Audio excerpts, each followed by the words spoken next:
இன்றைக்கி ஒரு ஹெல்தியான வெஜிடபிள் சூப் தாங்க செய்ய போகிறோம். வாங்க எப்படி செய்கிறதுன்னு பார்க்கலாம். ஃபஸ்ட்டு ஒரு பேனில் கொஞ்சமாக ஆயில் சேர்த்துக்கலாம்.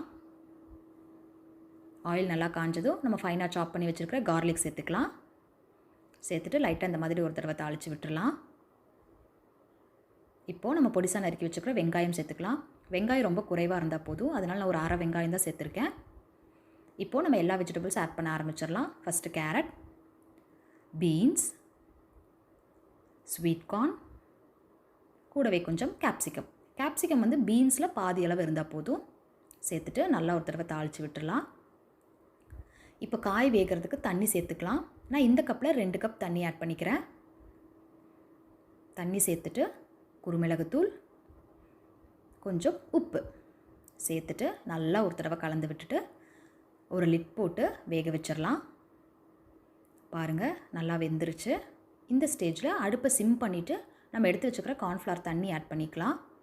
கார்ன்ஃப்ளவர் தண்ணி ஆட் பண்ணதுக்கப்புறம் நல்லா ஒரு தடவை கொதித்து வந்தால் போதும். பாருங்கள், இந்த ஸ்டேஜில் நம்ம அடுப்பை ஆஃப் பண்ணிவிட்டு நம்ம கார்னிஷிங்காக எடுத்து வச்சுருக்கிற கொத்தமல்லி இலையை தூவி இறக்குனா நம்மளோட ஹெல்தியான வெஜிடபிள் சூப் ரெடி. பார்த்திங்களா, கடையில் பார்க்குற மாதிரியே இருக்குல்ல. இப்போ இதை நம்ம சர்வ் பண்ணிடலாம். உங்களுக்கு வந்து கார்ன்ஃப்ளவர் தண்ணி வேண்டாம் அப்படின்னா கொஞ்சம் மக்காச்சோளத்தை அரைச்சி நீங்கள் அதை கூட சேர்த்துக்கலாம். அதை சேர்க்கும்போது சூப் வந்து நல்லா திக்காகி வரும்.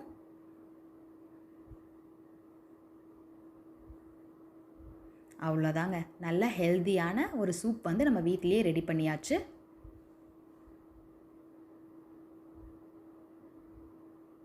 நீங்களும் இதை ட்ரை பண்ணி பாருங்கள்.